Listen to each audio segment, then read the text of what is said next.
Bonjour et bienvenue sur le podcast Explore Japon. Le podcast qui explore le Japon sous toutes ses coutures. Des conseils voyage, de la culture ou bien de la vie de tous les jours en passant aussi par l'apprentissage du japonais. Partons ensemble pour ce magnifique pays qu'est le Japon.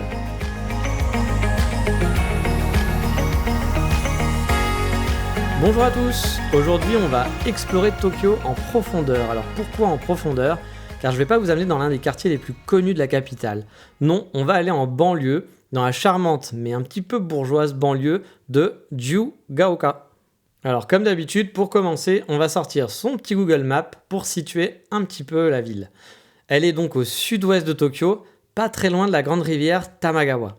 On y accède facilement via Shibuya par exemple en prenant la ligne Tokyu Toyoko Line en 17 minutes de mémoire, 18 minutes et pour 150 yens environ. Donc comme vous le voyez, pour 1 euro en gros et moins de 20 minutes, c'est très facile d'accès sans changement direct de Shibuya.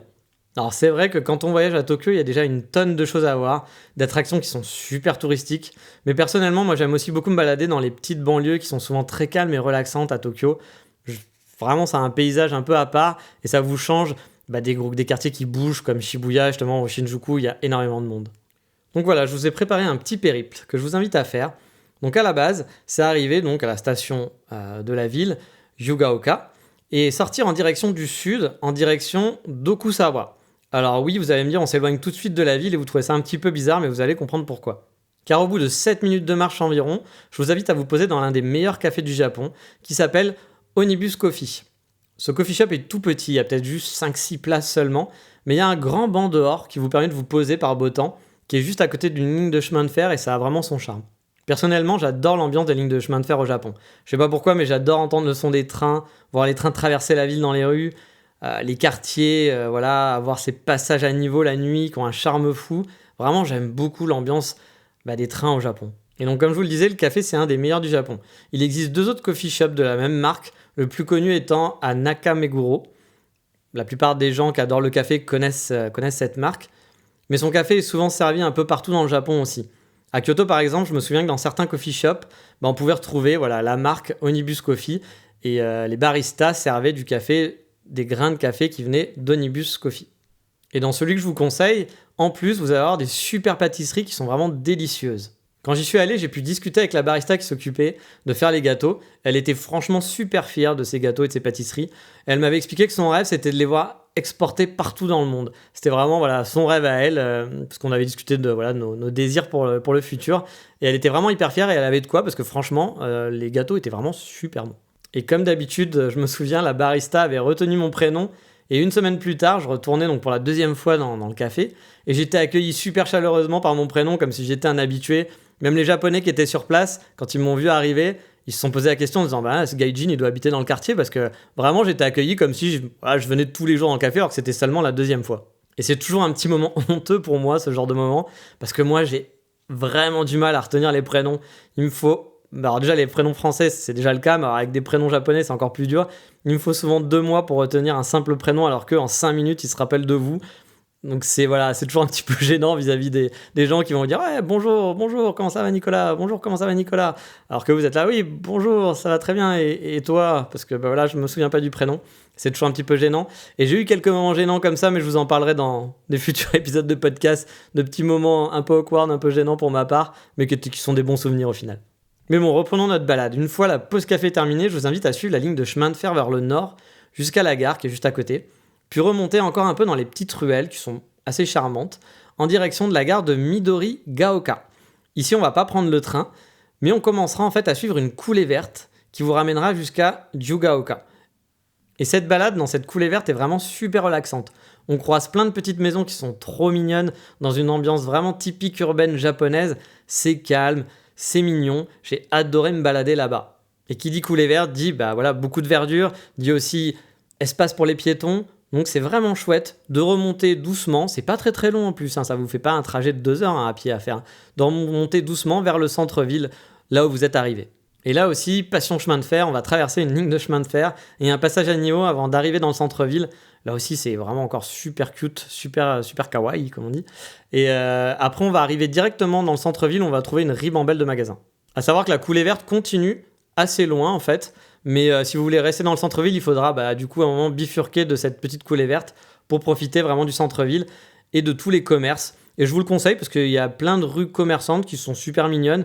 Il y a plein de magasins à découvrir. Donc si vous voulez faire un peu de shopping dans une ambiance un petit peu moins blindée que Shibuya ou que Shinjuku, ça vaut le coup. Et si vous êtes fan de franc-poney, alors pour ceux qui ne sauraient pas ce que c'est le franc-poney, c'est en fait toutes les enseignes de magasins ou des publicités qui sont parfois au Japon écrits en français parce que ça fait un peu luxueux, ça fait un peu, dès que vous avez des enseignes un peu fashion ou sur la pâtisserie, sur la mode, vous allez avoir des noms en français. Et parfois, la traduction est un petit peu foireuse et c'est très drôle pour nous Français. Eux, bien sûr, ils s'en rendent pas compte, mais du coup, c'est très très drôle pour nous Français. Donc, ça permet de faire plein de photos rigolotes à envoyer aux amis. Donc, on appelle ça le franc-poney. Et honnêtement, le quartier est pas mal pour ça. Il y a du niveau, il y a beaucoup de trucs écrits en français et qui veulent rien dire, et c'est assez marrant. Et peut-être qu'après quelques passages dans le centre-ville, vous allez commencer à avoir envie de manger. Et dans ce cas-là, je vous conseillerais d'aller à Potato Cream. C'est une petite boutique où vous pouvez prendre à emporter une genre de purée fait maison mélangée à d'autres ingrédients. Donc pour moi, c'était une sauce à base de tomates et différentes herbes et légumes. Cette purée est réchauffée et donc vous pouvez la manger par exemple sur la coulée verte. C'était franchement très très bon, c'était pas très cher.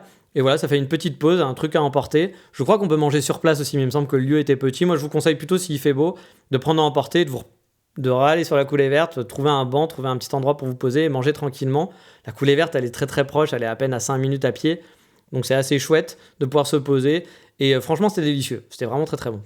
Et bien sûr, je vous ai mis plein de photos et les liens de tout ce dont je vous parle dans ce podcast sur le site explorejampo.com pour que vous puissiez retrouver facilement toutes les informations dont je vous donne et vous faire une idée un petit peu du quartier.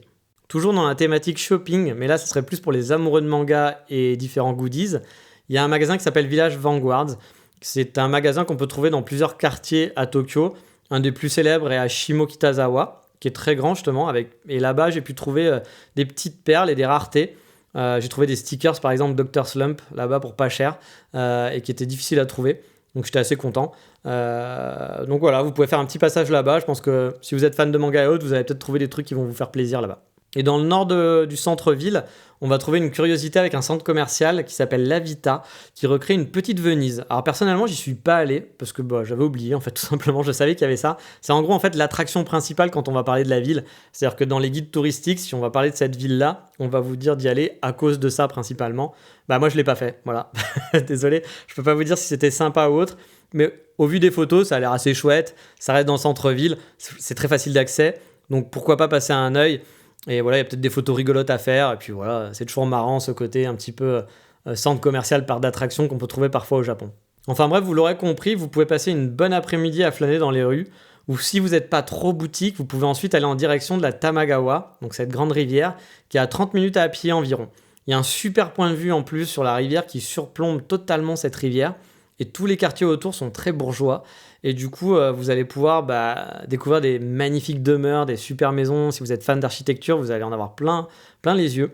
Donc franchement, ça monte, il y a des petites ruelles qui vont dans tous les sens. C'est assez sympa de se balader. Alors c'est vrai que quand on va au Japon pour 2 semaines, c'est un peu compliqué de faire ce genre de balade parce qu'on va vouloir faire tous les quartiers touristiques et ça prend du temps. Mais si vous avez le temps de vous perdre, franchement, je vous conseille vraiment de vous perdre dans les petites rues de banlieue. Il ne va pas y avoir des choses extraordinaires à voir, mais c'est juste l'ambiance et vous allez pouvoir vous rendre compte à quoi ressemble le vrai Japon finalement.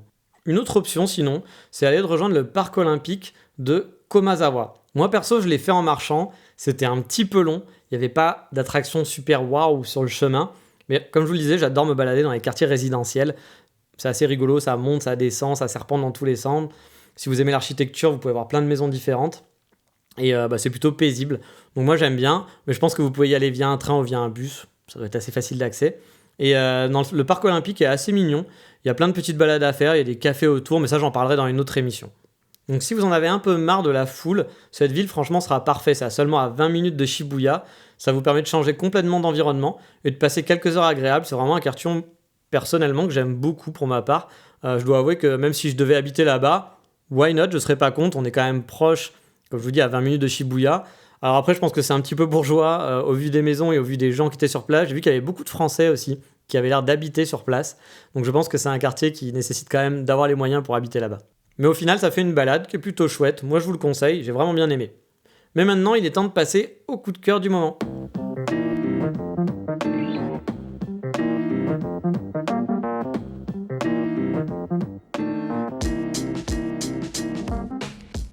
Et dans ce coup de cœur du moment, on va vraiment pas faire dans l'originalité. Mais on sait jamais, peut-être que certains d'entre vous ne connaissent pas ce coup de cœur du moment. Et ça va être Ichiban Japan et ses vidéos sur le Japon. Ichiban Japan est vraiment connu par la communauté des fans du Japon francophone, parce qu'il a fait des vidéos sur le Japon qui sont de véritables petits documentaires à travers tout le Japon. Vous pouvez retrouver une tonne de vidéos sur sa chaîne et découvrir un autre Japon, parfois touristique, mais parfois aussi très local, où il va pas hésiter en fait à discuter avec des locaux, parfois même dormir chez des inconnus, et c'est franchement agréable à regarder. Il y a un vrai travail derrière, c'est pas des vidéos de vacances comme certains pourraient faire, ou des clips comme aussi certains vont faire avec leurs vidéos de vacances où il va y avoir surtout de la musique, ou du vlog. Non, là il y a vraiment un côté travail, un côté documentaire qui est intéressant et qui est plutôt chouette. Et ça permet de découvrir le Japon de façon amusante et parfois un peu hors des sentiers battus. Comme je vous disais, parfois ça va être des choses très touristiques, mais voilà, il y a un peu de tout. Et je pense que c'est un des meilleurs youtubeurs francophones en tout cas, qui fait les meilleures vidéos de qualité. Alors moi personnellement, je suis pas un fan dans le sens où je le suis pas sur tous ses réseaux sociaux, etc. Mais pour avoir regardé ses vidéos, franchement, ça vaut le coup d'œil. Donc si vous n'avez jamais vu des vidéos d'Ichiban Japan, je vous le conseille fortement. Et comme d'habitude, je vais vous mettre bien sûr le lien de sa chaîne YouTube et tous ses réseaux sociaux sur mon site. Et franchement, si vous commencez une vidéo, je suis persuadé que vous allez vous faire l'intégrale dans la foulée, vous allez vraiment aimer. Mais voilà, c'est fini pour aujourd'hui. Et dans le prochain épisode, on va faire aussi un gros classique, on parlera du JR Pass. Ce pass qui facilite vraiment la vie dans les transports quand on est en vacances au Japon. Mais parfois, peut-être que c'est pas si bien que ça de l'avoir, il vaut peut-être mieux payer ses billets soi-même à l'unité. Mais ça, on en parlera dans le prochain épisode. Sur ce, je vous dis à bientôt, ciao, bye bye, mata.